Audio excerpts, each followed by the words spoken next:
On Mondays pukul 8 malam di atas sebab-sebab yang tak tersangka and di luar kawalan, and because we have a special session today together with my friend and fellow Coach Ad, kita akan bincangkan a topic called Nasi tak bersalah, which is always perbincangan yang hangat di social media terutamanya. And pada hari ini, sebelum saya menjemput Coach Ad untuk menyertai saya, I am just going to quickly do a bit of pengenalan untuk semua orang. So again, we are live now currently on YouTube and Facebook.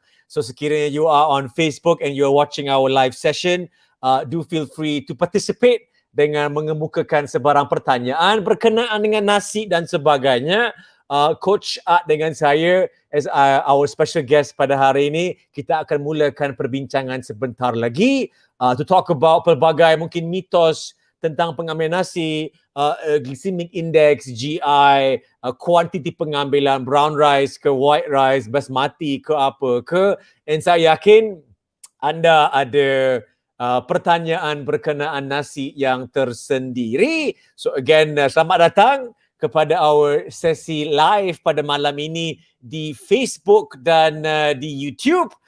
Regularly, again, biasanya on Mondays, but pada hari ini on Wednesday, insyaAllah minggu depan akan kembali semula on Monday pada pukul 8 malam. And again, let me know if you can hear the audio loud and clear. Because kalau tak dengar dan saya membebel seorang diri dan tak kesampaian apa yang kita ingin hajatkan pada malam ini. So a very very good evening kepada Erin. Erin, how are you? Selamat datang ke our live sesi pada malam ini yang akan bertopikkan Nasi tak bersalah, which actually was a tema in our Jum Kurus program pada tahun 2014. Almost 7 tahun dah.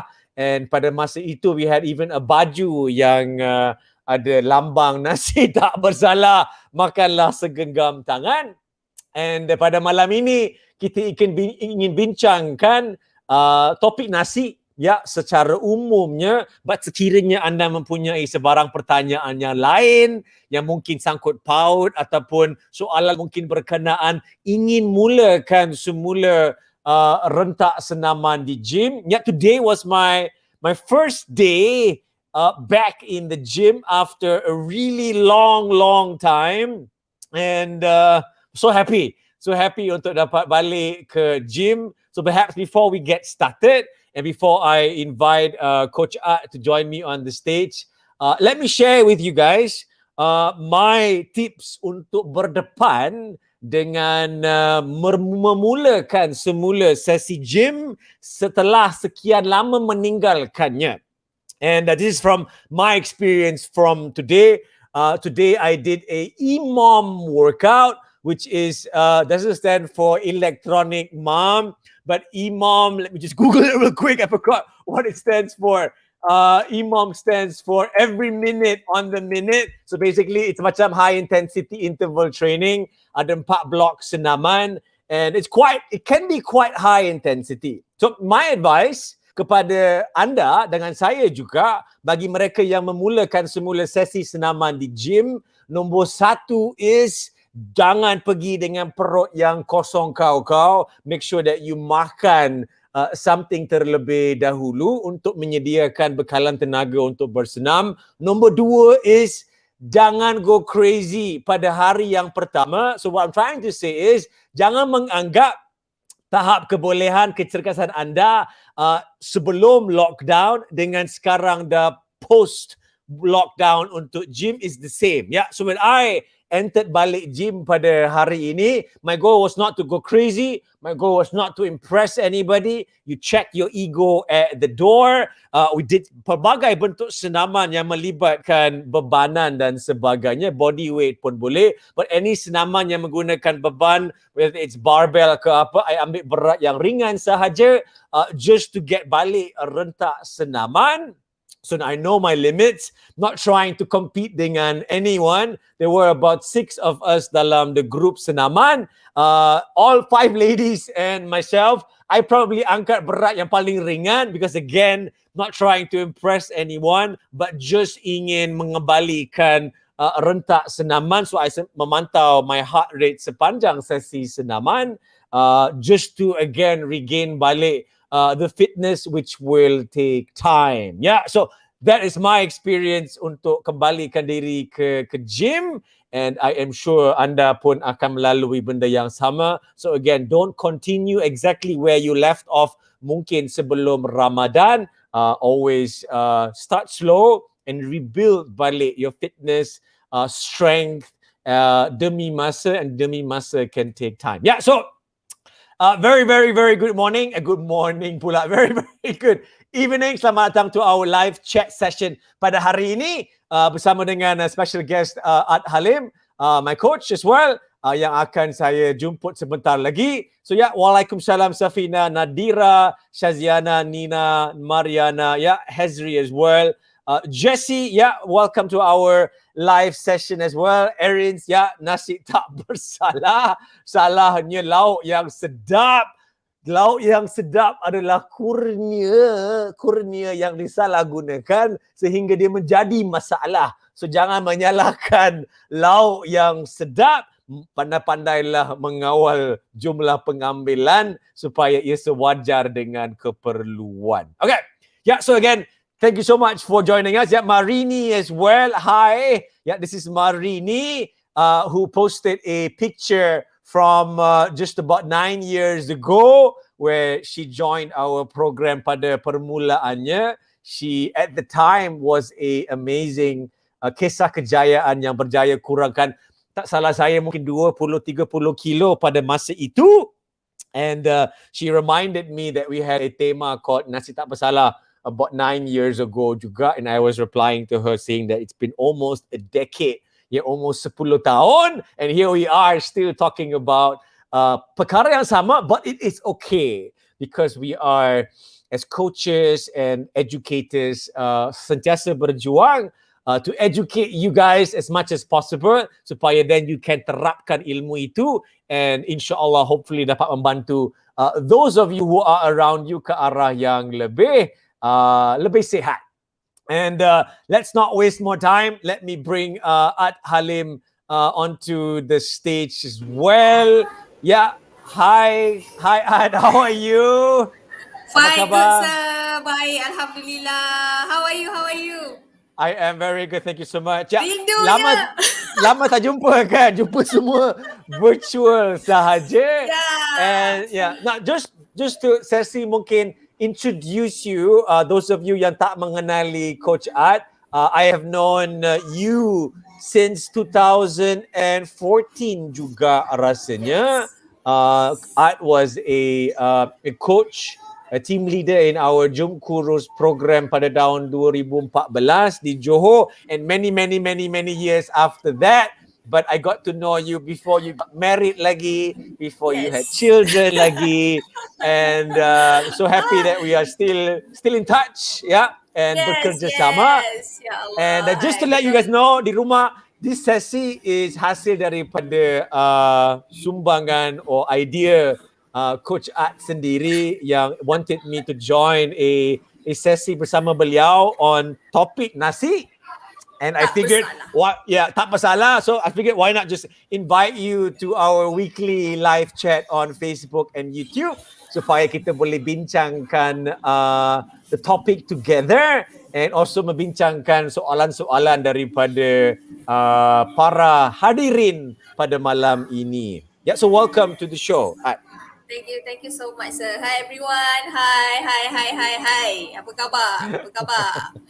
Okay, let me ask you the first question, Ad. Kenapa Ad terfikir untuk cuba adakan sesi live chat yang bertopikkan nasi tak bersalah? Why? Okay, first of all, thank you so much, my ex-boss. Alright, mentor Sebab tanpa you memang I pun tak ada dekat tempat I sekarang. So banyak bagi I inspirasi, kuat, okay, kata sampai berani keluar untuk buat program sendiri. Itu yang paling penting sebenarnya after long years kan. Apa pernah ada experience jadi the best head leader because of you also. Alright, thank you so much. Thank you. So from time to time I buat program sendiri kan. Masih lagi ada soalan berkaitan dengan nasi. Coach boleh ke makan nasi? Coach boleh ke makan nasi? Coach apa nama, betul ke kalau makan nasi ni gemuk? Saya diet tak ada, saya diet tak makan nasi. So benda ni macam you cakap, dah almost a decade, dah 10 tahun dah actually daripada you 2014 my first join Jom Kurus dengan apa nama, dengan tema nasi tak bersalah tu. Okay, so sampai sekarang masih lagi ada persoalan tu. That is why I rasa bila kita cerita pasal nasi ni, the best person yang memang I kena invite is you. Yeah, the problem dengan nasi yang sering dipersalahkan, tercetusnya pada ketika itu sebahagian besar because of diet yang macam keto and Atkins dan sebagainya yang sangat melarang atau mengawal menghadkan pengambilan karbohidrat. So dari situ ramai orang seolah-olah macam salah ke nasi tak boleh makan ke dan sebagainya. And it always gave us dalam program Jom Kurus pada ketika itu, dan sampailah hari ini sebenarnya peluang to have a session seperti ini untuk membincangkannya. So now we have the first question here daripada Hazni Sharina from YouTube, and perhaps you can try and answer this question. Her question is, Salam Coach, Waalaikumsalam.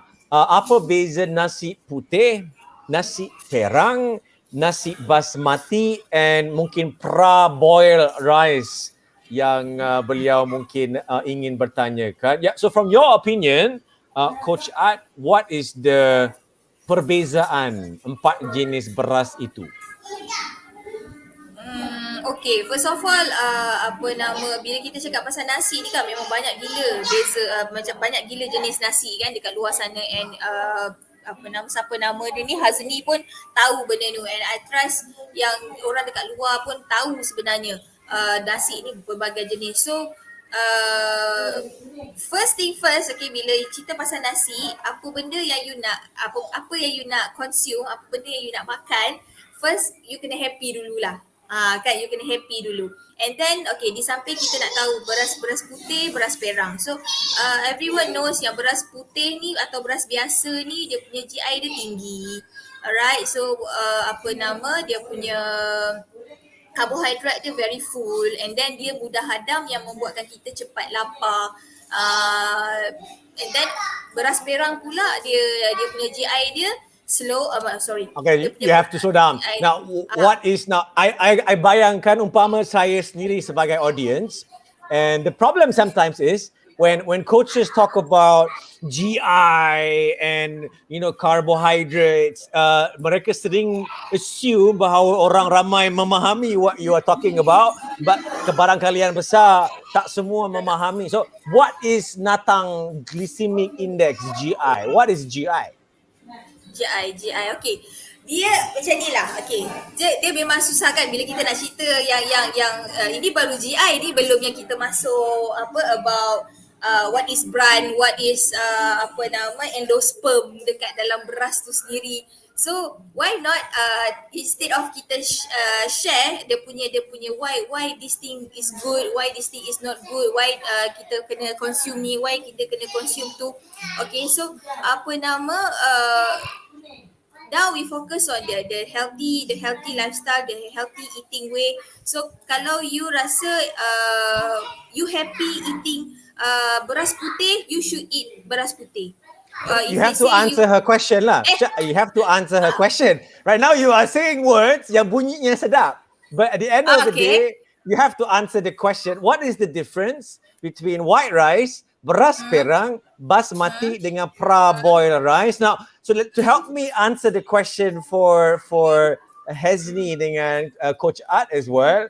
Now, if let's say Hazni, saya, Ad, Marini ke Hafinas dan sebagainya, para audience di Facebook, Instagram, katakanlah mereka nak makan antara brown rice, basmati, boiled rice, praboil ke berponi dan sebagainya. Adakah kuantiti pengambilan setiap beras itu berbeza-beza atau sama je? That's the first question.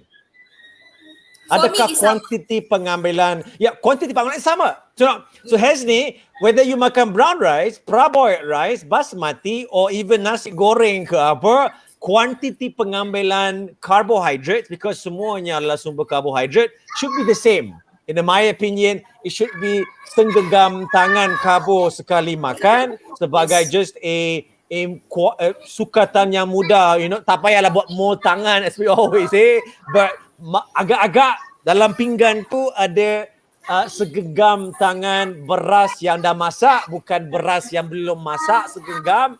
So kuantiti pengambilan is the same, tak kira bentuk nasi yang diambil. Now, Ad, if I ask you from this 4 rice, which rice is yang quote-unquote paling sihat? Paling sihat? Yeah, long story short, yang mana yang paling sihat? For me is of course brown rice lah. Okay, why? Brown rice because dia punya, of course, the glycemic, the content of carbohydrate dia rendah. Okay, and then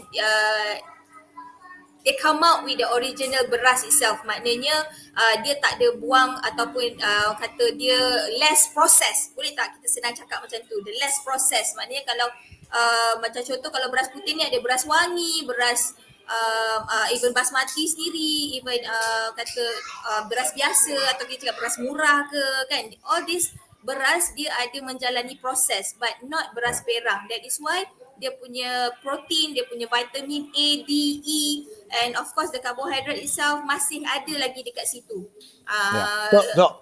Just to make it simple kan, because the more you talk kadang-kadang then cerita dia jadi selalu complicated. So now we keep it very very simple. Brown rice would be the healthiest choice but lama kunyah kau. So that is the problem with brown rice. Just because it's the healthiest choice does not mean it's the best choice. Because if my family, for example, we don't eat brown rice. We tried. When we were sponsored once upon a time by Eco Brown, dapat beras percuma. We also tried to eat brown rice. Honestly speaking, I lalu makan, my wife tak lalu, my kids lagi tak lalu. So we don't eat white rice at home. We don't eat brown rice. We usually eat home. In my home, basmati or herba poni ke praboil yang agak tengah-tengah. So it's not the worst choice, not the best choice, but something yang tengah-tengah, because the better choice of nasi you have, the fiber is higher. Fiber to mengenyangkan, it makes it easier to mengawal quantity. Now, Ad said earlier that brown rice and white rice, the carbohydrates dalam brown rice is less than the white rice. And I was not sure tau. So I googled it just now. And the difference actually is not much. Not much. Yes, not much. Yes. White rice is about 15 gram. Brown rice in this case actually is more at 17 gram according to so the carbohydrates. What I thought before, but dua-dua is carbohydrates yang berkualiti tinggi, kuantiti sama, jumlah pengambilan, jumlah kalori the brown rice and the white rice pun is lebih kurang sama. If you take segenggam white rice, segenggam basmati, segenggam praboil, segenggam white rice, generally calorie wise it's the same.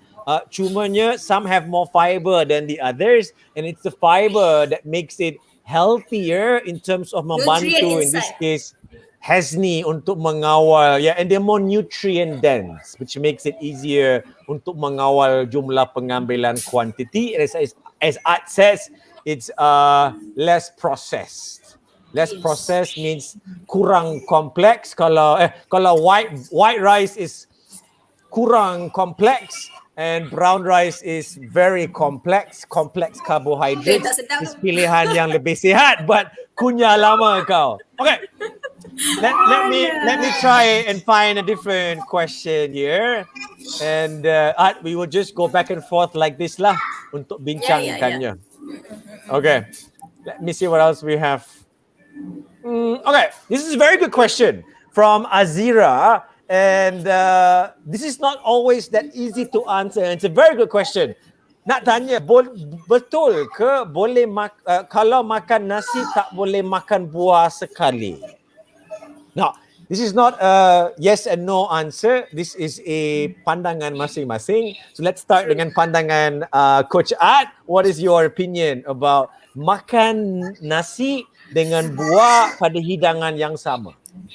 Dia sometimes dia punya reaction tau bila dapat soalan macam ni kan. Okay, because first of all kan, you all memang should listen, should participate dengan live macam ni with Sir Kevin Zahari and all coaches out there. So you all boleh dapat the clear picture, benda yang macam agak pelik for us lah. Sometimes bila kita tengok kan macam Okay, so basically untuk art sendiri actually tak ada masalah pun sebenarnya.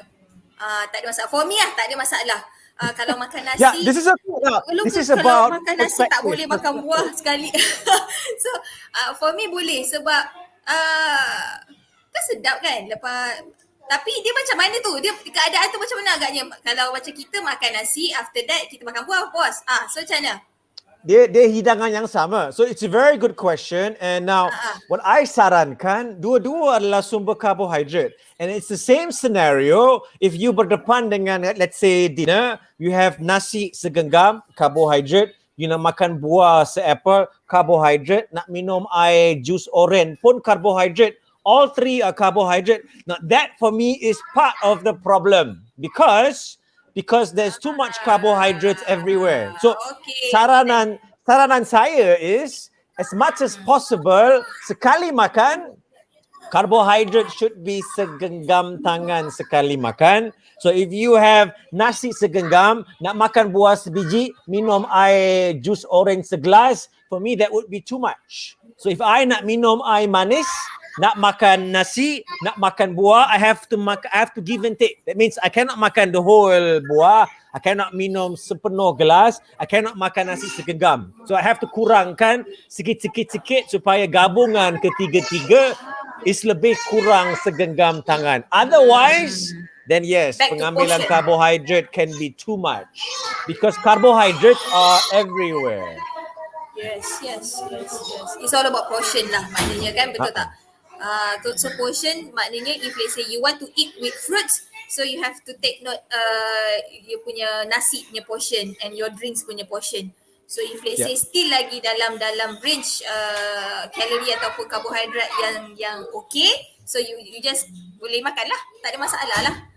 Yeah, but it's the quantity yang perlu dikawal because even buah sehat. But if makan buah berlebihan pun boleh mendatangkan pelbagai masalah including kencing manis dan penambahan berat badan because makan benda yang bagus but quantity dia terlalu banyak. So it's a very good question and my advice to Azira is you have to tepuk dada, look at how much nasi that you are consuming during your hidangan and nombor dua, look at your quantity pengambilan buah. Contohnya durian tak bersalah. But it's the problem of makan sebiji durian. Kalau makan seulas dua tak apa. But if you makan the whole, makan sebiji because dekat pialaan kedai dah beli sebiji, kena beli seulas dua. That is the problem. Same thing with rice. It's not nasi yang bersalah, it's the quantity pengambilan yang berlebihan. Tekankanlah dekat situ. Quantity is everything actually. Quantity then we come to quality. All right, that's a very good question here we have from Alang Jiha from Facebook as well, which is common these days, which is quinoa. Quinoa punya rice replacement, or there's cauliflower rice replacement juga. And let's start with Coach Ad as well. What is your opinion about quinoa secara umumnya? Quinoa. First time I dah try dah quinoa tu, and of course dia depends on cara masakan. Kalau masakan tu tak sedap, dia akan jadi tak sedap. Kalau sedap, dia akan jadi sedap. Quinoa for me is a good replacement untuk nasi. Okay, so For me, if let's say you boleh terima and you happy eating quinoa, I think should be no problem. For me, it's okay. Quinoa bagus. Yes. Cauliflower bagus. Yeah, Yes. but this is my but. This is again sudut pandangan masing-masing. For me, and you kena tepuk dada, tanya diri, adakah quinoa boleh dijadikan jadikan pengganti nasi consistently sepanjang hayat? Kebarangkalian besar jawapan dia is no. Cauliflower rice, kalau anda pernah makan sekali, sekali probably in your lifetime, it's not going to create any kind of change. Nak I tak nak, lapar tau makan ni. tak nak, you cannot lari daripada makan nasi. You cannot lari I lapar daripada makan makanan ruji, makanan Yes, Malaysia, which there is nothing wrong. So I don't think as good as quinoa is that you will makan nasi dengan lauk ayam, sayur ikan dan sebagainya. So quinoa is good, but in terms of practicality untuk jadikannya amalan konsistensi, jangan do benda yang remeh-temeh. If you feel nasi juga is di where your hati is, makanlah nasi, but learn to mengawal the quantity pengambilan.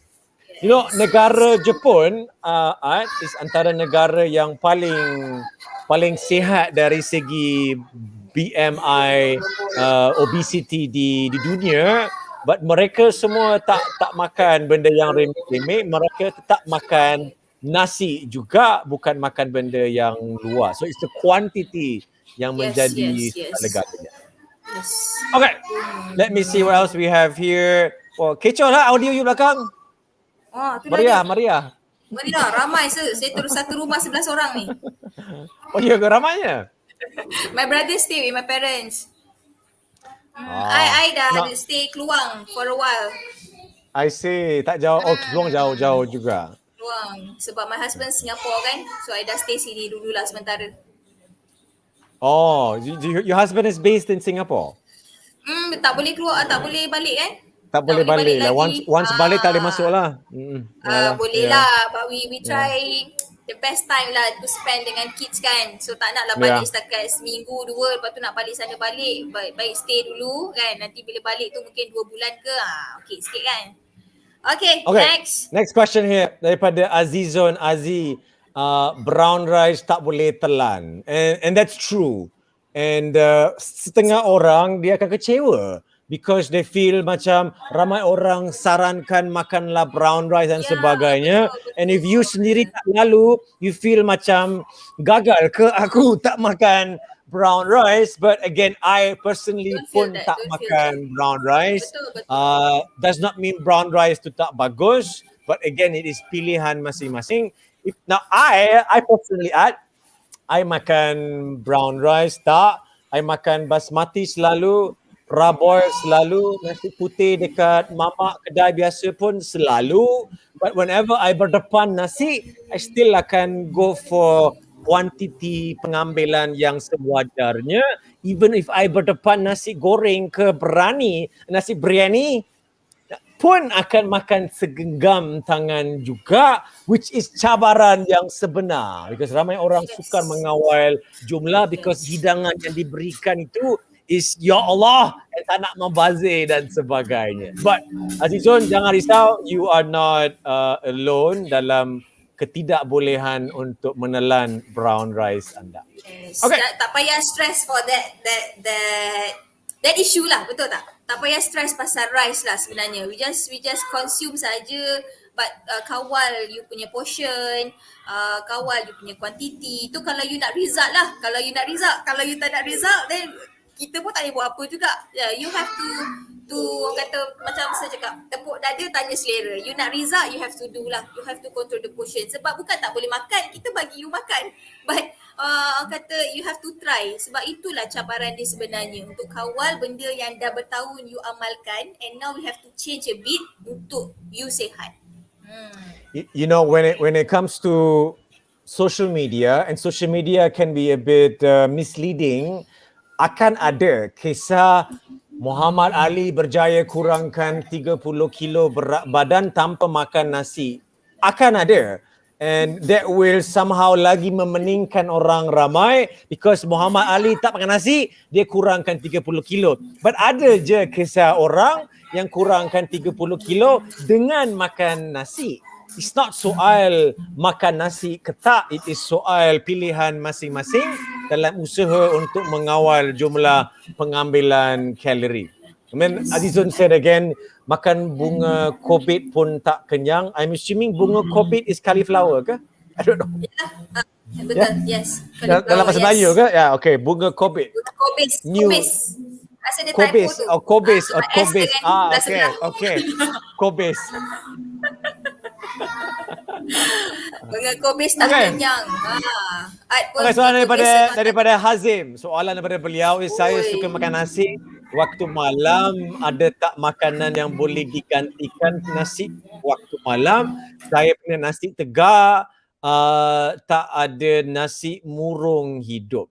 Okay, now if I can answer your question, Hazim, yang ini dia ada dua lapisan jawapan. A is if you makan dinner katakanlah pukul 6, 7, makan nasi tak ada masalah. But if you nak makan nasi pada mungkin 11, 12 malam, mungkin kurang sesuai because dia adalah karbohidrat yang agak ringkas, nanti membekalkan tenaga yang cepat yang tak perlu pun sebenarnya pada waktu malam. So my advice to you is, if you want to makan nasi putih, makanlah dalam pukul 7, 7.30, 8, okay. But if you lapar pukul 11 malam, which I am juga hari-hari, and even after this live, I will makan sesuatu for supper, but not benda yang process. I will makan benda yang kompleks. So what I will choose is I will makan makanan yang macam granola, muesli dan sebagainya yang again merupakan karbohidrat yang kompleks supaya dia dihadamkan perlahan-lahan demi masa pada waktu malam. Ya. So you can replace. I'm going to mute Ad sekejap because sangat meriah di belakang. Kesian beliau. So again to Hazim, if you again nak makan something pada waktu malam, lewat malam pukul 11 ke apa, you can makan a complex carbohydrates and basically use that as pengganti karbohidrat supaya at the end of the day you dapat makan. Kalau tak makan nanti waktu malam, you'll be susah nak tidur. So yeah, go for anything that has complex carbohydrates sekiranya ingin menggantikannya. Now, okay, I will get Coach Ad to come back shortly. And let me see what else we have here. From Hazlina Jafar, saya makan je nasi satu penumbuk, yes. Dan berat saya memang lambat tapi turun. Now, this lambat is because of social media again. Social media gives you this persepsi bahawasanya penurunan berat badan perlu cepat. Kaya perlu cepat, putih cepat, semuanya nak cepat. Kalau boleh nak kurus semalam, as I always say, but that creates tekanan. I would rather you lambat or take your time untuk mengawal berat badan. Kejayaan takes time. So jangan rasa tertekan dengan a lot of social media posts yang now this is the reality. Kurang 30 kilo setahun, no one really cares. 30 kilo 1-2 bulan, semua orang care because again, semua orang nak benda yang cepat. But I would rather you listen to the story yang kurangkan 30 kilo setahun ke 2-3 tahun because that is more realistic and more sustainable dengan gaya hidup yang tidak perlu perubahan yang drastik. Drastic changes are always tekankan kehidupan. So don't follow anything anyone says. Tepuk dada diri sendiri and focus on your journey. Just like my journey dekat gym hari ni, I angkat dumbbell drumstick aku walaupun orang lain ambil yang lebih berat because I'm focusing on my own journey. Don't have to menjawab sebarang pertanyaan daripada sesiapa. And yes, makan sepenumbuk. So tengok penumbuk masing-masing. Kalau penumbuk anda besar dan kebarang kalian besar, keperluan anda pun is besar because kenderaan yang besar perlukan tenaga yang berlebihan. Orang yang lebih halus, lebih kecil, tangannya penumbuknya pun lebih kecil, dan keperluan tenaga pun berkurangan. Now, if you asking me, Cik Kevin, what is this penumbuk nasi yang they are talking about? Adakah saya perlu ambil daripada periuk, genggam dan buka balik? Adakah itu beras untuk saya? Air mata akan mengalir, bukan. Adakah ini saya bawa penumbuk satu naik setinggi-tingginya pun tidak berlebihan. Penumbuk atau satu penumbuk nasi, bukan beras, is lebih kurang lepas you hidangkan nasi itu, it looks more or less like segenggam tangan kau, just sebelah sahaja, tidak masuk lengan anda, and that is sebenarnya bagi diri saya keperluan karbohidrat sekali makan.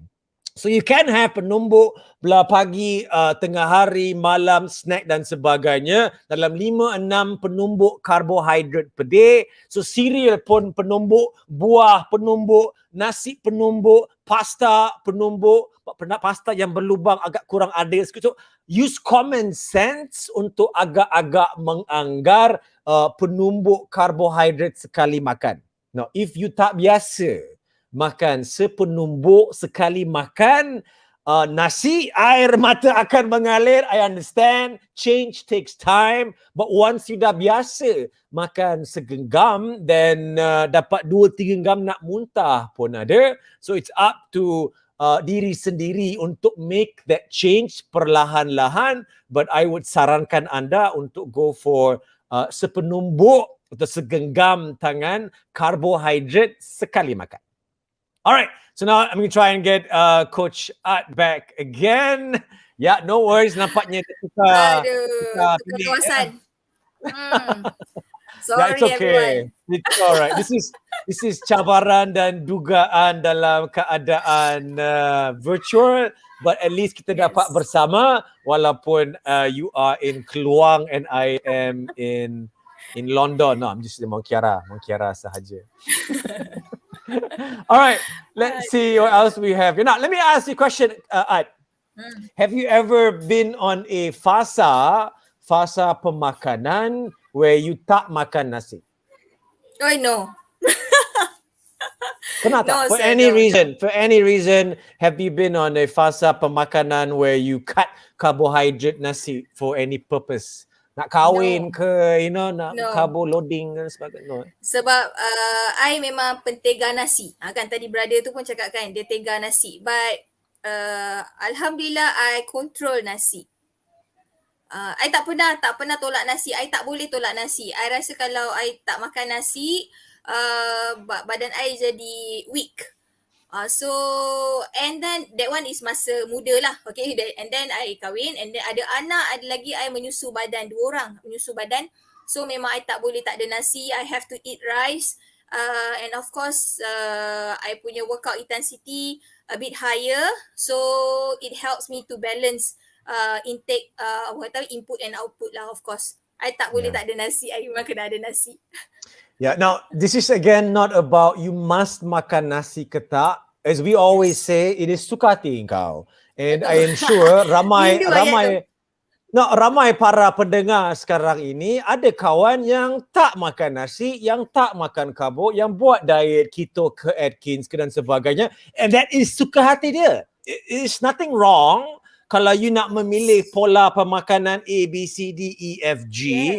And it's not for me or Coach Ad or you to force your opinion on orang lain. Because if you force your opinion untuk makan nasi ke tak, you akan stress because akan ada orang yang tak setuju dengan you, and it is again suka hati masing-masing to pilih makanan yang sesuai dengan diri mereka. So again, if we have 1,000, 2,000, 3,000, 4,000 orang pada malam ini, everyone has different objectivities, and this is social media. Social media, especially fitness influencers, objectivity mereka dengan saya, anda tak sama. Because semua orang ada yang nak naik pentas, bodybuilding lah, fitness model, nak keringkan badan, elak karbohidrat untuk objectivity yang berbeza, it's okay for them. But does not mean that I am going to do the same. And I memahami why they do it untuk membuang air dan sebagainya. But mereka pun menderita pada ketika itu and menanti bila mereka boleh makan semula karbohidrat dan sebagainya. So again, don't judge a book by its cover and jangan follow anything anyone says, termasuklah diri saya, Coach Ad, or even the most famous in social media influencer sekalipun. Okay. Soalan Ad daripada Cik Siti. Mi, pasta, bihun and oats lebih kurang sama or lain? Kalau bentuk lain lah. Okay, besok bentuk lain lah. Let's simplify it for Cik Siti and orang ramai, because soalan ni can be quite luas. Now let's say kita guna corak masakan yang sama, oats pun kita masak macam tu je lah katakan, and tak masukkan minyak, air sahaja, tak masuk garam, no fancy ingredient. Adakah kalori mi, pasta, bihun, oats lebih kurang, yes or no? Of course no. No, of course no. Okay, benda all the mi, pasta, bihun and oat tu dia punya kalori is different. Sama juga macam dia ada contohnya macam kita makan pisang goreng dua keping pisang goreng 2 keping dengan almond nuts. Jangan compare pisang goreng sekarang ni. Kita nak tak boleh. Lari mazhab. Kita nak compare bihun rebus, pasta rebus, mi rebus, oats rebus dalam kuantiti segenggam yang sama. Adakah kalorinya sama? Yes or no? No. Yang Google lah, I rasa sama je. Ya ke? It's about the same. Jom kita Google. I think I Google just to get a clarification for myself. But I am assuming dua-dua all four adalah sumber karbohidrat secara umumnya. There's not much else. There's no fat really. There's no protein pun tak banyak. All four are majority-nya carbohydrates. And 1 gram carbohydrate is 4 calories. And if you have quantity yang sama, mi, pasta, bihun, oats dalam quantity yang lebih kurang, kalorinya will not be exactly the same, but maybe dalam lingkungan plus or minus 10%, which would mean if segenggam tangan nasi is 150 calories, I would imagine that mi, pasta, bihun, oats, segenggam tangan pun is lebih kurang 150 plus or minus 10% secara umumnya. But as Idris said here on Facebook, pilih yang low GI. And among the four yang kita ada tadi, yang paling rendah GI would depend on the asal usulnya. So if we take steel oats yang kunyah sampai itu tak habis, yang itu memang GI yang paling rendah. But even rolled oats secara umumnya pun dia punya GI is quite low compared to mi, pasta or bihun, melainkan you beli yang whole grain pasta and bihun, which is jarang diperolehi secara umumnya. Faham? Ya. So actually banyak choice. Banyak pilihan sebenarnya beside nasi, which is dia punya nutrient sama juga dengan nasi. Ya. So if banyak komen daripada Azizun. Ya, kita diet tak boleh makan nasi. Huhu. Actually, how do you say huhu? I never understand how you say this. How do you say this? It's like huhu. I never understood how is the tu like macam sedih lah sebenarnya. Macam tu lah. Boleh lah. Suka hati lah.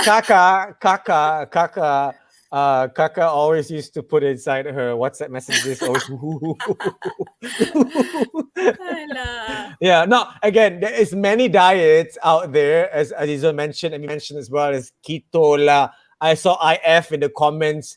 Don't follow any diet dengan membuta, because every diet is built around basic science dan sebagainya, and it will work if you follow. But if it's not sesuai dengan hati jiwa you, because you're forcing yourself to elak, in keto's case, elak nasi, elak buah, elak oats, elak cereal, elak kurma. You elak benda-benda yang nothing wrong sebenarnya, but of course when you elak a lot of these things, you cut out calorie yang banyak, but you stress juga pada masa yang sama, and you will look forward kepada penghujung diet itu kerana you cannot mengekalkannya. And let me tell you a story real quick, Ad. And this story was from one of our recent peserta in Bukan Soal Kurus. And he messaged me. He told me, Hi Kevin, I've been struggling with my weight. And he told me, dia mengamalkan pemakanan keto, berjaya kurang 5 kilo. Lepas tu buat IF, berjaya kurang 5 kilo. Then buat diet yang lain, berjaya kurang 5 kilo. Then dia kata tak tahu nak buat apa. Then I asked him, keto you berjaya, IF you berjaya, you buat diet satu lagi you berjaya. Why do you stop? Why do you stop these tiga diet, padahal all three menunjukkan keberkesanan dalam usaha anda untuk mengurangkan berat badan? He said cannot sustain. And that for me is the pokok yang atau kunci kejayaan yang paling penting. You must mengamalkan pemakanan. Kalau from January 1st sampai December 31st, it needs to be your norm. It needs to be kebiasaan. And the kunci kejayaan kawalan berat badan is you must be able to have this pemakanan yang normal dengan nasi, buah, lauk, pelbagai, dan boleh mengawal berat badan. That for me is the key. A lot of these short-term changes yang drastic, you paksa diri, it's kuat hati kau. But if it does not solve your problem, you need to look at the bigger picture and cuba untuk membina diet yang tersendiri daripada belajar from keto, belajar from IF, and make it something you boleh amalkan for the rest of your life untuk menjadikannya kejayaan secara umumnya lah. Yes, long lasting. Alright, let me see what else we have here. Now I'm gonna petik some soalan juga yang mungkin okay, this is different daripada Fatimah. Ya, Coach Ad, apakah pandangan Coach when people buat carbo loading tapi choice of food yang tak sihat? Now, before I hand it over to Coach Ad, Coach Ad, please explain firstly what is carbo loading sebenarnya. Carbo loading, what is carbo loading? Sabar dulu. Nak kena explain yang mudah difahami. Carbo loading. Carbo loading, but dia pilih makanan yang tidak sihat. But what is carbo loading for first, okay? So basically carbo loading ni digunakan untuk mereka yang nak menaikkan berat badan ataupun nak bina badan. Bermakna pengambilan karbohidrat dia lebih daripada biasalah, okay? Not as normal intake orang yang nak jaga berat badan. Selalunya orang yang carbo loading ni dia ada misi dia sendiri after dia dah achieve dia punya target. So now the stage dia nak buat dia buat carbo loading untuk tone up, okay, ataupun dia nak shaping dia punya body itself.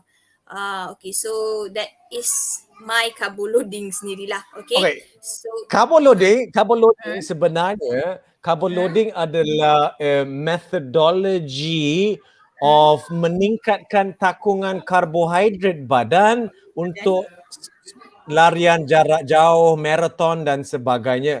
So now, to help Fatimah dengan orang ramai memahami what is carbo loading is bila you mengambil karbohidrat yang banyak, karbohidrat will be converted to glucose.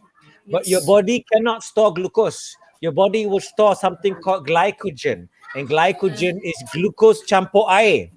So now, glucose campur air penting untuk mereka yang buat larian jarak jauh, because when you buat larian jarak jauh, A, you kurang bekalan tenaga, and B, you perlukan banyak air untuk elak dehydration. So what a marathon runner does, dia deplete karbohidrat 3 hari sebelum, and then sehari sebelum larian, dia akan makan pasta and white rice dan sebagainya, simple carbohydrate, to shock the body, untuk the body then store karbohidrat yang banyak and air yang banyak, supaya when otot dia penuh dengan glycogen, glucose and air, then dia boleh perform long distance run dengan lebih berkualiti tanpa ada sekatan tenaga. So in their case, objectivity is not the same.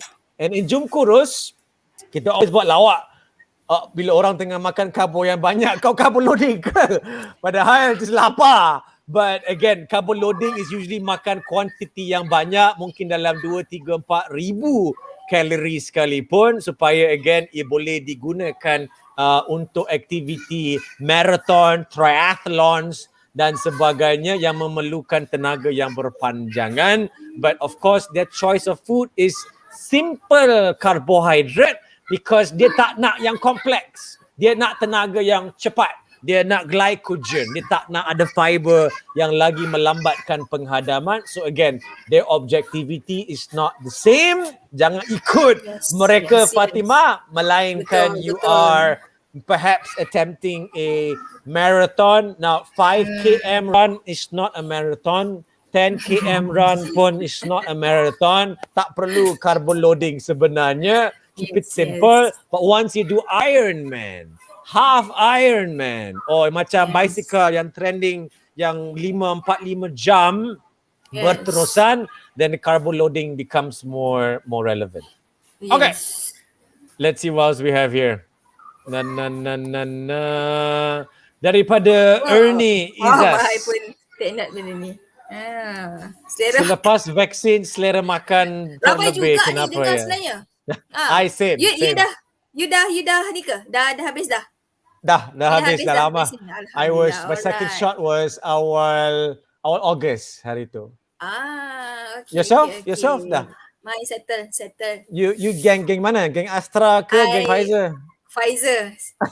Oh, Pfizer. Okay, I Astra. Alamak, lama. Saya baik dah habis.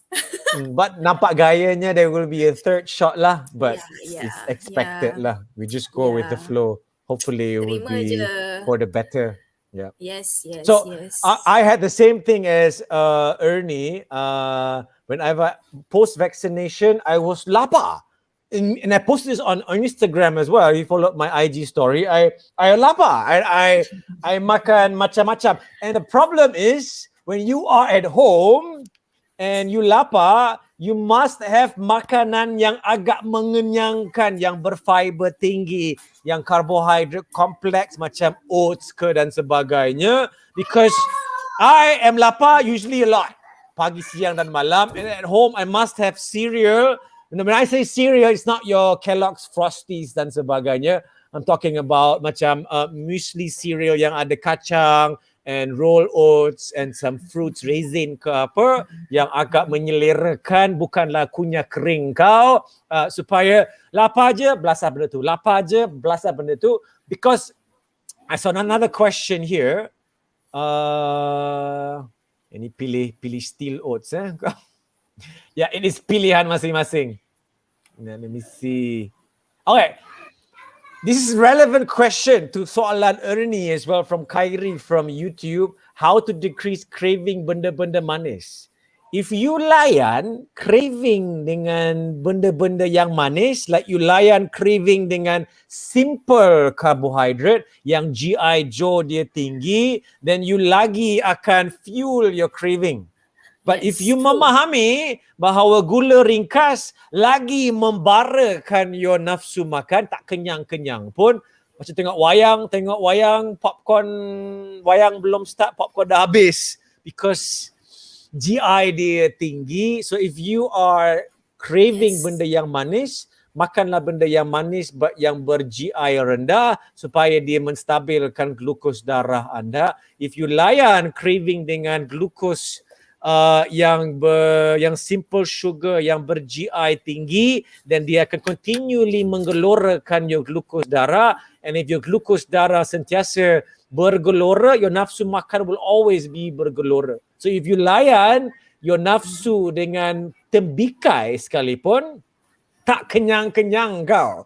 Because tembikai is simple sugar, walaupun daripada buah yang natural, ia tetap akan lagi menggelorakan glukos darah, and you have to memahami, okay, simple sugar boleh makan but tak kenyang-kenyang. Nak kenyang kena ambil karbohidrat yang kompleks because dia bantu untuk stabilkan glukos darah. So that's my advice to Khairi. Let me see what else we have here. Okay. Let's have this question, Ad. Shazik, I pernah check up doktor, suggestkan I buat intermittent fasting, hanya 2 hari sahaja dapat ikut, selebihnya tak dapat ikut, no energy. Yeah. Don't follow anything anyone says. Yeah, Ad, what's your opinion about intermittent fasting? For me, benda ni short term planning lah sebenarnya for diet untuk turunkan berat badan. Short term, very short term. Sesiapa yang dapat buat dengan keadaan dia happy, boleh teruskan. Tapi sesiapa yang rasa stress bila buat intermittent fasting ni, then better you stop. Kan? So jangan don't push yourself lah. Mungkin ada sebab juga why the doctor said to her macam tu, but if let's say you're not happy at all and then no energy, benda tu memudaratkan diri, then like saya cakap, better you stop. There's nothing wrong with intermittent fasting. Yes. There's nothing wrong dengan mana-mana diet, but at the end of the day, like Shazik said, it has to be sesuai dengan diri you, and it's not salah doktor to sarankan sesuatu, but walaupun doktor sekalipun, my advice to you is don't follow anything they say. You know, we had a session in our program baru-baru ini juga yang berkenaan dengan anxiety and depression, and a lot of the peserta, this is Zoom, a lot of peserta said all the doctors terus nak bagi ubat penenang dan sebagainya, to calm them down, but all of them rejected the medication. Not because saranan doktor tu salah ke apa, it's because you don't always have to follow advice yang mereka berikan. Kadang-kadang doktor sendiri pun berdepan dengan masalah yang sama kadang-kadang dengan berat badan, and what works for them may not work for you, dan di sebaliknya, intermittent fasting is not benda yang baru. It came out dalam 80-an. Intermittent fasting was created in the 80s. But suddenly, I don't know why, over the last 2-3 tahun, it dipopularkan mungkin oleh social media, para selebriti, but it's nothing luar biasa. And it's not penentu berjaya gagal seseorang dalam masalah kawalan berat badan. Yes, tapi memang two session my program mesti ada peserta yang mengalami depression because of this PKP, and badan dia naik mendadak, and doktor bagi dia that ubat. No, I personally am not a big fan of immediately depending on ubat untuk pelbagai perkara, because once you, katakanlah you take the ubat, and again I don't know about latar belakang anxiety seseorang, but you have to tepuk dada diri sendiri again untuk mempersoalkan keperluan ke tak, and bila berdepan dengan benda-benda yang melibatkan Valium dan sebagainya as a anxiety over the counter medication, subscribe, read about the side effects online before committing, because even I pernah juga klinik, doktor sarankan buat program medication untuk sesuatu, and I asked them what are the ingredients, because I want to research it first before I take sesuatu yang I don't understand what is it, before I buy into it. At the end of the day, I read all the side effects, insomnia dan sebagainya. I decided not to, and always make an informed decision.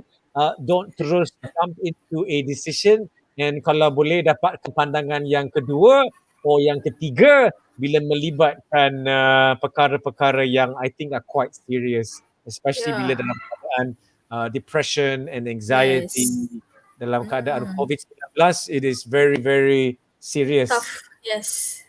Betul. Okay. Soalan pada Madam Ogi, Facebook tanya berapa kerap kita boleh makan oats? Berapa kerap kita boleh makan oat? From my point of view, now if you have 6 hidangan sehari, sarapan, snack, lunch, snack, dinner, snack malam, you can makan if you like 6 genggam tangan oats in a day. I nak cakap ayat tu je, suka hati tu. But that's assuming tak ada sumber karbohidrat yang lain. So contohnya I dalam gua, the only thing I bawa is roll oats daripada Quaker ke apa dalam jar yang besar. That's what I would eat for the entire day, pagi, siang dan malam. If you ask my wife, I memang can makan oats all day, every day, because it's easy, it's cheap, it's good, it's easy to mix dengan buah-buah pelbagai, and tak mengambil masa yang lama untuk disediakan. So, to answer your question from my point of view, you can makan it in every meal, but make sure you mengenal pasti sumber karbohidrat yang lain untuk mengawal kuantiti pengambilan. For you, you makan oats? Makan sometimes, tak selalu. Okay, kalau I duduk sendiri, previously, yes, I will prepare oats every morning lah. Okay, paling senang, paling cepat sebenarnya sebelum kita nak settlekan rumah apa semua kan. So just buat oat, or I buat overnight oat. So lagi senang lah, bangun pagi tinggal buka and makan. So kat sini memang ada oat tapi jarang-jarang buat sebab breakfast normally my mum lah yang buat. Dah duduk dengan mak kan. So lucky. Yes. So oat memang memudahkan kerja lah bila kita duduk sendiri. Yes. Oats are easy. Kerja. Easy and agak murah. And boleh buat macam-macam resepi yang berbeza dengan buah lah apa dan sebagainya. Okay, soalan daripada Nur Azilawati, tak tahu dah nak buat macam mana, susah sangat nak turunkan berat badan, boleh bagi tips tak? Coach Ad, dipersilakan.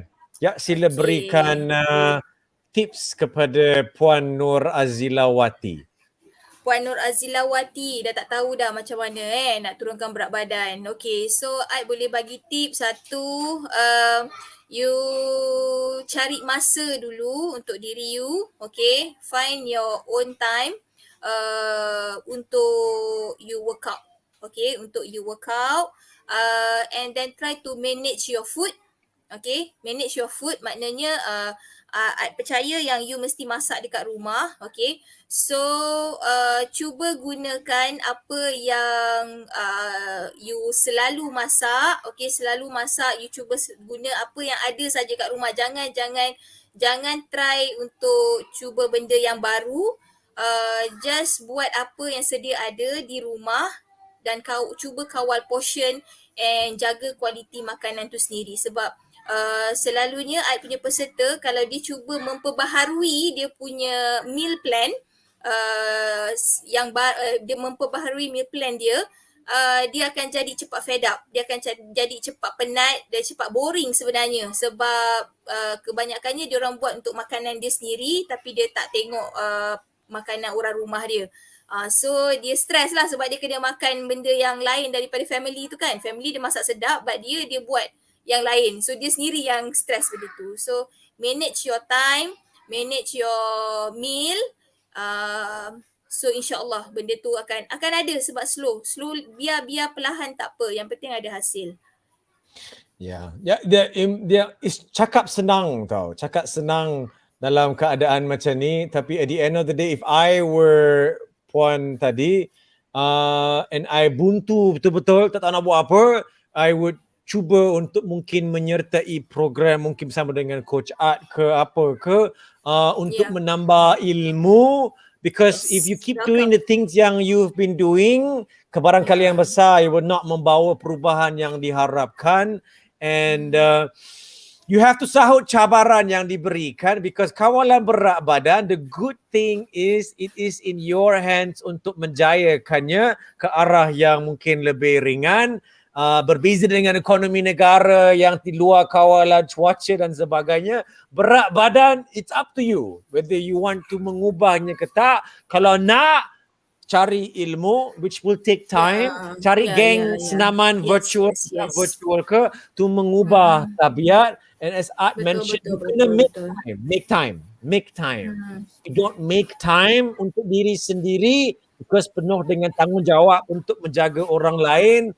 Then at one point nanti, suatu hari nanti, kebarangkalian besar pengabaian kesihatan diri, and this is going to sound a bit serious, pengabaian kesihatan diri akan memaksa orang lain pula untuk menjaga diri anda because tak terurus daripada mungkin usia yang lebih muda. So always remember, you are only as young as you are today. Forget about apa yang dah lalu, learn from the past, but buka buku baru, maybe today, tomorrow, ke bulan depan, and don't give up on diri sendiri untuk cuba mengubah step by step. Yes. Please come to me. Okay, we have Sergio Moke Romero, nama kau. Nama dia Sergio. Coach, nak tanya diet yang mana baik untuk orang yang ada diabetes? Now, this is a good question, because as much as we say nasi pada hari ini tak bersalah, if you have diabetes, depending on type 1, type 2 or pre-diabetes dan sebagainya, you have to tepuk dada, look at your pemakanan secara umumnya, identify carbohydrates number 1, and then learn to identify complex and processed carbohydrates, and belajar mengawal pengambilannya, because tetap boleh makan carbohydrates, but perlu mengawal jumlah pengambilan, and perlu mahir mengenal pasti agak-agak glycemic index makanan, supaya makanan pilihan Sergio Romero tidak meloncatkan glukos darah dengan cepat. So my dad has diabetes. My family, I'm sure everyone's family ada je saudara mara yang bermasalah. And they can makan rice, boleh makan buah, but quantity yang sederhana. Now, very quickly, diabetes for me is kurnia in disguise. It's not a life sentence yang membawa pelbagai masalah. Diabetes is a blessing in disguise, because ia memaksa diri anda untuk menjaga pemakanan ke arah yang lebih sihat, and ia memaksa diri anda untuk tingkatkan gaya hidup untuk ke arah yang lebih positif juga. So look at the positivity dalam mungkin berdepan dengan keadaan yang tak diharapkan, but you have to make the best out of it, and menyelesaikannya demi masa depan diri sendiri. Okay, so now we are at 9:06 sudah. Perhaps would you like to share anything about your program ke, kalau ada yang nak join ke dan sebagainya? Boleh. Okay, hi ladies. Okay, so I actually based on dekat Johor. Okay, based di Johor. So I on program RBC. Now dah season 3. Okay, RBC Challenge season 3. So baru bermula sebenarnya. But if let's say you guys nak join, okay, please do DM me ataupun PM Ad sendiri. Boleh terus ke Facebook Ad Halim. Okay, jangan confuse antara page dengan personal. Try to get my personal Ad Halim, or my IG Sexy Curve Coach. And please join me, insyaAllah. Ada satu team, kita satu family. Bila you join the program, boleh tengok you all daripada dekat. Yang penting bila online session ni, you all kena participate dengan dekat dengan ada masalah boleh join, boleh cerita dengan so that I boleh bantu you all untuk dapat berat badan ideal, dengan kata lain untuk kita kekal fit sama-sama, sihat sama-sama dalam waktu pandemik ni. This is the most important, sir. Yeah. So let me. Okay. Alah, So kita basically, punya program untuk ladies je.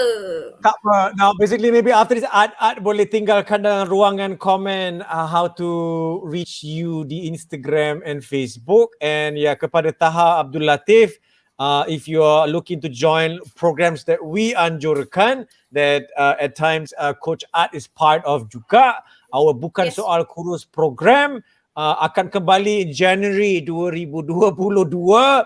We run the program 2 kali setahun. Yeah, I'm gonna just leave the website link there. And yeah, we've been running it since 2013. Tidak menjual apa-apa produk. Tak salah mengguna, but we don't sell anything. Kita fokuskan kepada pendidikan pemakanan, mental health, happiness, senaman dan sebagainya. Yes. Don't worry, Okay. I'm not selling product. Okay, maybe one last question from Labu Lusoyang on YouTube. Coach, macam mana makan nasi perang dengan ayam goreng tak merosakkan program diet seseorang kan? If you ask me, I am pencinta ayam goreng, as everyone in the program knows. Everywhere I go in Malaysia, I will always ask them, bring me to tempat yang ayam goreng ke ayam bakar ke yang paling I bring sedap. you to nasi lemak ayam goreng during kat Kulai. There's nothing wrong with that. Diet is not soal kesempurnaan. It is about keseimbangan, balance. Good choices, bad choices. Is ayam goreng a good choice? Yeah, it's so. It's of course mungkin ada lemak dan sebagainya. Goreng-goreng pun it's not as good as bakar. But if you do makan ayam goreng, I will always go for ayam goreng bahagian dada yang isi lemaknya berkurangan, protein dia lebih, kulit ayam goreng tu suka hati masing-masing. But it's not going to merosakkan. So because you use the word kat sini merosakkan program diet, tak rosak. I have been to a seminar many years ago where there was a medical professional berucap before me, and he was very critical of minuman manis dan sebagainya, and he said, quote unquote, kalau anda minum Coca-Cola setin sehari, rosak diet sebulan. And I was like, it's not true. It sounds so unrealistic. So when it was my turn to go on the stage, I told the doctor very respectfully that I disagree with the statement bahawa it's merosakkan, but it's that kind of statements yang menakutkan orang ramai, and it does not mean what they're saying is right or wrong, but the pokoknya is jangan ikut cakap sesiapa. You have to bergantung kepada diri sendiri. But untuk bergantung pada diri sendiri, you must have knowledge and pengalaman untuk menentukan, keseimbangan diri masing-masing. Okay, Coach Ad, any last words from you? Okay, so last but not least lah before we end the session, so daripada Ad, you all yang mana yang sedang yang belum lagi nak start the journey, yang belum lagi nak mulakan new of you, okay, so mulakan, okay, jangan takut untuk jaga pemakanan. You can enjoy your food, okay, just try untuk orang kata gain knowledge daripada kami coaches kat Malaysia, ramai gila coach, okay, so you boleh pilih nak lelaki ke nak perempuan ke, gain knowledge after this coach, turn to this coach, okay, untuk you dapatkan ilmu supaya you jangan buat satu kesalahan dari segi pemakanan, supaya benda tu dapat bertahan lama, bukan sekejap-sekejap. So makanlah nasi, if let's say, sebab percaya yang orang Malaysia ni memang ramai yang tak boleh tak makan nasi, because of diri kita sendiri sebenarnya kan. Kita daripada kecil asal usul kita, mak ayah kita bagi kita makan nasi. So siapa yang boleh berubah ataupun happy to change, Alhamdulillah, it's good for you, bonus for you. But ada orang yang tak boleh nak berubah ataupun tak boleh nak change nasi putih ke nasi yang lebih sihat. just kekalkan. So enjoy makanan tu, tapi kawal portion. Kita bukan boleh makan hari ni saja nasi, esok boleh makan, lusa boleh makan, bulan depan boleh makan, tahun depan boleh makan, still lagi boleh makan nasi. So kawal portion tu. So siapa yang sedang menjalani program, teruskan usaha, teruskan berjuang. Usaha you all selama beberapa minggu dengan coach takkan sia-sia if you commit to yourself.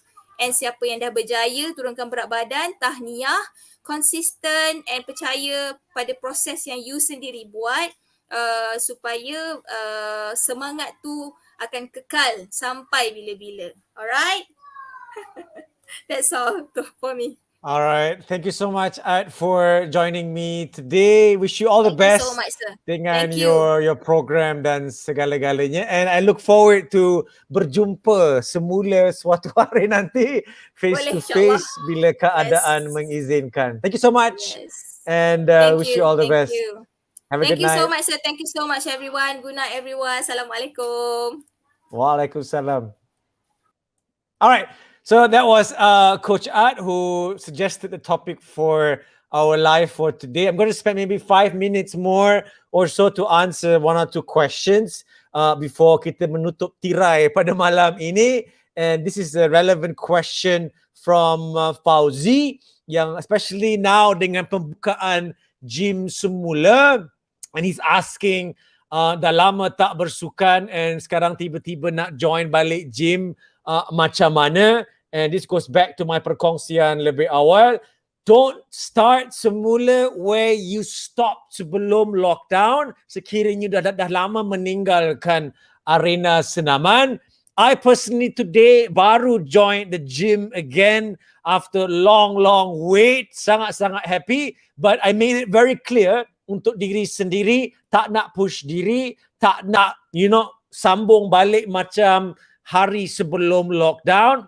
So I memantau my heart rate sepanjang sesi senaman, which was quite intense. We did a high intensity interval training workout at the gym where I go to, and I didn't use any beban yang tinggi dan sebagainya or lompat. Walaupun the coach suruh lompat, I tak lompat pun because it's suka hati masing-masing. So my advice to Fauzi and orang ramai is, know your limits, and your limits today are not the same as your limits sebelum lockdown. Start small, leave your ego at the door, make sure you bawa hydration dan sebagainya untuk bekalan semasa you work out. And if any time during the first workout post lockdown you feel dizzy, pening, lawyer dan sebagainya, stop. Yeah, just stop. Tak kira lah whatever group workout dan sebagainya.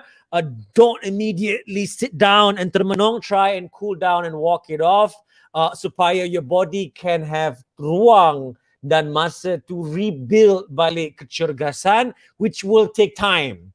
And kebarangkalian besar, the first time back is going to be agak sengsara the following day. So it will take, I don't know, seminggu, 2-3 minggu untuk kembalikan kecergasan, kekuatan perlahan-lahan. So don't rush into anything just because of hanya satu sesi senaman, and enjoy the process of recovery, menjaga SOP dalam membina balik kecergasan diri Fauzi. Yeah, okay. Let's see what else we have here really quick. If it's anything relevant. Yeah, just now how to follow Coach Ad. You can, she's posted her I think Telegram group dan sebagainya sudah. So again, with all the discussions today on Nasi tak bersalah dan sebagainya, I hope it was useful untuk membuka sedikit perbincangan terhadap pilihan beras, nasi dan sebagainya. And if any other questions yang tak terjawab, do tinggalkannya dalam ruangan komen yang diberi, or reach out to myself or Coach Ad melalui email ke dan sebagainya. And as always, I wish you guys all the best dalam mengembalikan kecergasan sekian lama tidak bersenam. I personally am very excited to return back to the gym on a regular basis, and hopefully we will not be encountering another lengthy lockdown as we had this time around. Yeah, so dengan itu, Assalamualaikum and a very good evening. And I see you guys again on Monday. Have a good night. Bye.